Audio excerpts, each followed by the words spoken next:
Hi, we are going to go ahead and go into single replacement reactions, also known as substitution reactions in this video. And there's a couple steps that we're going to have to go through to figure out how to predict products of a single replacement reaction. So you should be able to recognize what a single replacement reaction is, and if not, go back and review over that. We'll have some videos up on that as well, so you can always go find that. But in this video, everything's going to be a single replacement reaction. So you'll get two reactants, and you'll have the yields arrow, and you'll have to figure out what your products are going to be, okay? And so with that being said, here's the steps. The first thing is looking at the activity series. Do you have a reaction or not? And so we're going to go into that first. Then the second thing is, if you have no reaction, you're done. If you do have a reaction, then we actually have to substitute or switch the two things that we'll switch, which we need to know some ionic bonding, how to go ahead and charge balance things, and then once we have that prediction done, we have to make sure our chemical equation is balanced. So let's go ahead and get started with this. Stay with me. We'll go through, I think there's 4 different examples to make sure we cover everything, and by the end of it, you'll be ready to go, piece of cake, hopefully. All right, let's go. Welcome to the Predicting Products video. In this video, we are going to, of course, predict the products of a single replacement reaction, also known as a substitution reaction. There are 2 things that we need. The first is a document that I will show in the video called an activities series, and I'll explain what that means in a minute. And the second thing that we need to know how to do is ionically bond 2 things together, whether you have a monatomic ion or a polyatomic ion. And so if I lost you there, please go back and watch the ionic bonding video before proceeding with this one. So let's go ahead and get started. So on your screen now is the activities series with a couple notes. So those of you that are in the class, you can go ahead and maybe add this to yours to kind of help you out a little bit visually. So let's go ahead and go over all the little pieces that we have here, and we're going to be referring back to this a lot in the video. So I highly suggest pausing at some point and taking a screenshot and maybe printing it out, or at least being able to have access to it to kind of switch between the video and this to kind of follow along with me. So the first thing is up at the top here where there's a lot of colors going on. To be able to get this all on one screen, I cut this table at the bottom, and you can follow the green arrow and it just continues where CD is. Okay, so that's the first part. The next thing is, you can see next to lithium, which is over here on the left-hand side, that lithium is the highest reactivity, and as you go down this table, the reactivity is going to decrease as you go down. So the highest reactivity is lithium, and at the very bottom that has the lowest reactivity is gold. Okay. The next thing is, all of these are metals that are on your table here at the top, except for hydrogen over here. And it's supposed to be a little bit more bolded than the rest of them. And that's what all these red and blue dots and notes have to do with, is hydrogen. So if you bring your eyes down to the bottom, there's 2 sentences here. And so my red pen is kind of showing at the bottom right-hand side of your screen. That's where I'm at. That first line there says metals from lithium to sodium will replace hydrogen from acids and water. So over to the left-hand side, all these red dots from lithium to sodium are highlighted visually, so you can see next to it that those are the ones that will replace hydrogen from acids and from water. The next note that's right at the end of that sentence here is saying that from magnesium to lead, those metals will replace hydrogen from acids only. And so underneath the red dots, there's a bunch of blue dots, okay, that kind of follow from the left all the way up to the top where the green arrow is and going down there. And the note there says that all the ones that are blue will replace hydrogen from acids only. So you do need to pay attention if you're having a metal switching with a hydrogen, okay? So the top table, there's 2 things this tells us. Does a metal switch with another metal? Okay, so if the metal is higher on this list, it will replace something that is lower on the list. The opposite of that, if you have something lower on the list, it will not replace something that's higher on this list. The other thing this top table will tell us is, Does one of the metals replace hydrogen? Yes or no? And then we just went over which ones will replace and which ones will not, based off if you have acid or water. The very bottom of this says something about halogens. Okay, so we're going to go to the very bottom sentence, and it says halogens may also replace each other. Their reactivity decreases from the top to the bottom of the group. And so just as a reminder, the halogens are everything in group 17, so column 17 on the periodic table. Fluorine is the highest reactivity, whereas TS at the very bottom, that's the lowest reactivity. So just kind of like we went over on the top with the metal chart, fluorine or anything higher than another halogen will replace. If you have something that's lower on the list of halogens, then that will not replace something that's higher on the halogens. So keep this in mind. I will refer back to this depending on what example we're on.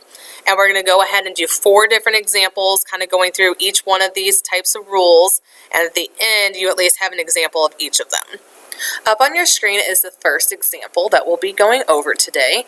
And before we go ahead and dive into this, I just want to point out that with your activity series, you have a list of metals that also includes hydrogen, which we just went over. And so we really want to compare 2 different metals, a metal and hydrogen, or not on the chart, which we already talked about, would be the halogens. So you can also be looking for if 2 halogens will switch places, So in this example that we have, and we'll go through a few of them, but this one in more detail than the other, we have Fe, or iron, and Pb, which is lead. And so just to point those out, we have Fe here and Pb here. The NO3, the polyatomic nitrate ion, we are looking to see if we're going to be able to switch the NO3 over to the iron, or another way of looking at it is switching Fe and Pb. And I think that's the easiest way to proceed with this reaction and see how things go. So we need to go ahead and look back at our activity series and compare Fe and Pb. So up on your screen now is Fe and Pb underlined, because those are the things that we want to see if they'll switch places, or replace each other, or substitute, or accept, whatever you want to call that, okay? So we want to see if they switch. And then over to the left-hand side here, right here, okay, Pb, Fe. On your reactivity series, you should be able to find that Fe is higher than Pb. And so what that means is that Fe is more reactive than Pb will go ahead and be. So in our example here, if something is higher on that list, that means it can replace the other metal. Looking at Fe and Pb, that means that Fe will go ahead and kick Pb off, and therefore it will be Fe with the NO3 on the product side. So let's go ahead and get that. So if you know a reaction proceeds, you can kind of go ahead and just piece things together a little bit, but we're not done just yet. So we know that Fe and Pb switch, so I went ahead and switched them, where Pb is by itself, and now Fe is going to be placed and bonded with NO3. But this is where our ionic bonding comes in.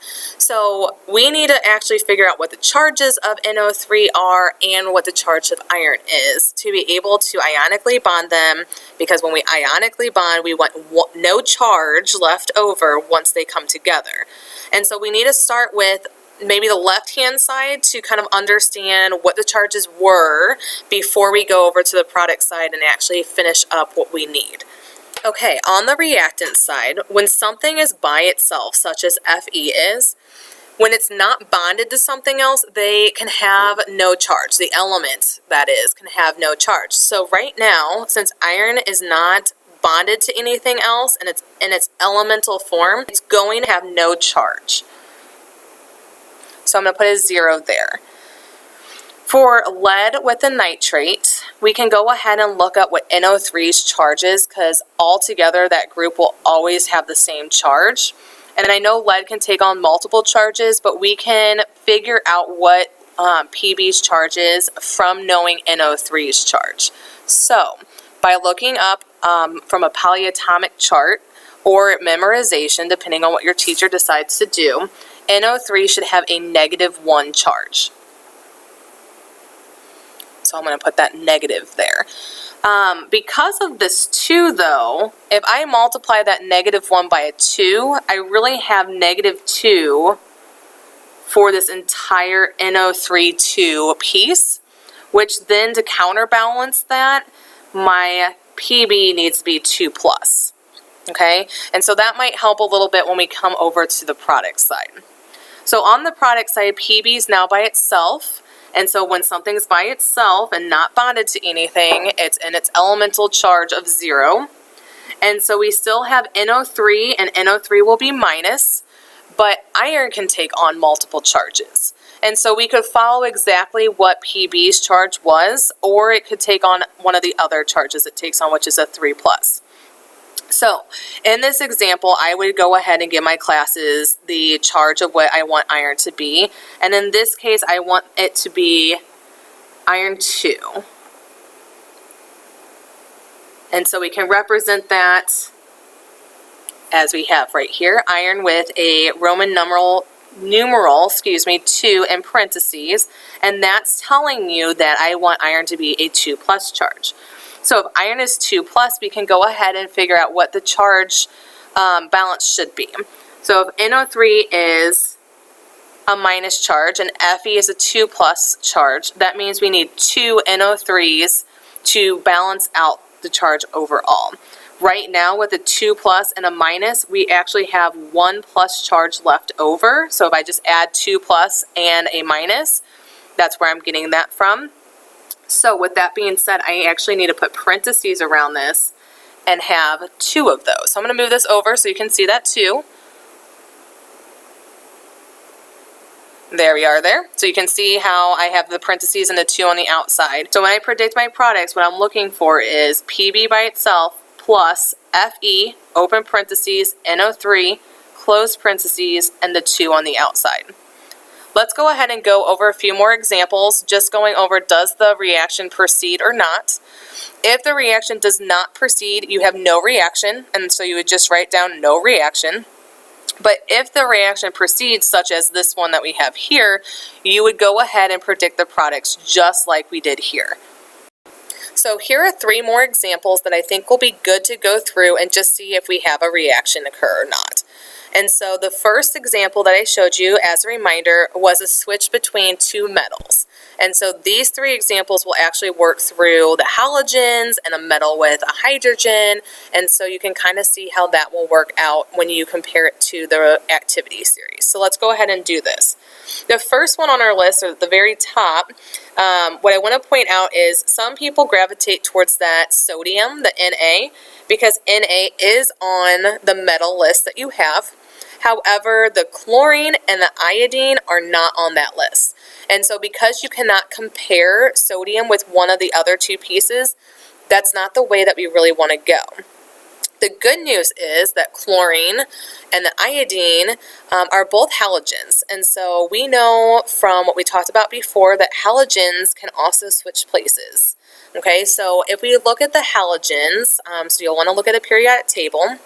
Chlorine is higher on the halogen column than iodine is. And so those 2 will be able to switch. So remember, anything that's higher on the list can switch with something that's lower. And so if I underline Cl and I, those 2 will switch and we can go ahead and get our products there. So let's go ahead and get that prediction done and you can see what that would look like. Okay, so here are our predicted products. The Na and Cl will come together to make sodium chloride, and then it kicks off the iodine by itself. And so one thing that we need to remember is diatomic elements. And so if you don't know what those are, I'm really quickly going to rattle them off right now. So a diatomic will be hydrogen, nitrogen, oxygen, fluorine, chlorine, bromine, and iodine. So if you have any one of those 7 diatomic elements, they're never by themselves. And so since iodine got kicked off, you have to put a 2 for anything that's considered diatomic. You can also see on the left-hand side that chlorine's not by itself. It has a 2, and it's also considered diatomic. So anytime you see something like that, it needs to have a subscript of 2. Unlike the last one, this one's not a balanced chemical equation. And so What I mean by that is I have 2 chlorines on the reactant side, but I only have 1 on the product side. And I have 1 iodine on the left-hand side, and we have 2 iodines on the product side. So we have to do some balancing here. And so I think a good idea would be to balance the chlorines first. And so I'm going to just put a coefficient of 2 in the front. And so now I have 2 chlorines on either side, but I threw off the NAs. So I have 1 NA on the reactant side and 2 on the product side. So I need to fix that. But by placing a 2 in front of NaI, I went ahead and fixed both the sodium and iodine problem there. So if the balancing stuff is a little iffy, there is a video on that you can go watch, how to balance a chemical equation. But right now we are at a balanced chemical equation. And so what you do need to note here is I predicted my products first. Okay, I did my charge balance here. Okay, so just to show that, Na is a plus and Cl is a minus, and so that's why you have 1 of each of them. And so you balance the charges based off of what you know, and then if something's not balanced, that's when you can come put the coefficients back in. All right, so let's move on to the next example, calcium with water. And so this is where we have to pay attention to the little note at the bottom of the activity series. And so that note says, metals from lithium to sodium will replace a hydrogen from acids and water, okay? And then from magnesium to lead, they will only replace hydrogens from acids. And so we have a water here, and so we need to figure out, are we between the metals of lithium and sodium? And so we're looking at calcium here. And calcium on our activity series is right above Na. So yes, it's between those 2 metals, and yes, it will replace the hydrogen. So let's go ahead and predict our products here. All right, so now on the screen you can see how the water is going to split up into an H and an OH. And so we want to switch out the hydrogen so that the calcium can come in and bind with the OH or the hydroxyl group. And so calcium has a 2+ charge, and the hydroxyl group has a -1 charge. And so that gives us CaOH and then a 2 on the outside. Okay, and then it kicks hydrogen off by itself, and hydrogen is a diatomic, and so it needs a 2 subscript. And so when I go ahead and look at, is it balanced at this point in time? It's not. We have 2 hydrogens over here, plus another 2 hydrogens here, and then we also have 2 oxygens. And so I think that by having 4 hydrogens and 2 oxygens on the product side, just placing a 2 in front of the water would be being able to balance this entire thing. So let's go ahead and do that. 1 calcium on each side, 4 hydrogens on each side, 2 oxygens on each side. We're balanced at this point. So again, reminder, charge balance your product. Then don't touch the subscripts. Then comes in balancing with the coefficients that go in front of your compounds. Okay? So one more. Let's go ahead and see if zinc will replace the hydrogen on the H2SO4 acid that we're looking at here. Look at the little note at the bottom. And so zinc, we're trying to find zinc. Zinc is lower than sodium. So we're actually looking at the second stanza of the note that's at the bottom of the activity series paper. So it says again, from magnesium to lead, and so we're within that. Zinc is underneath magnesium, okay, and so it will replace hydrogen from an acid.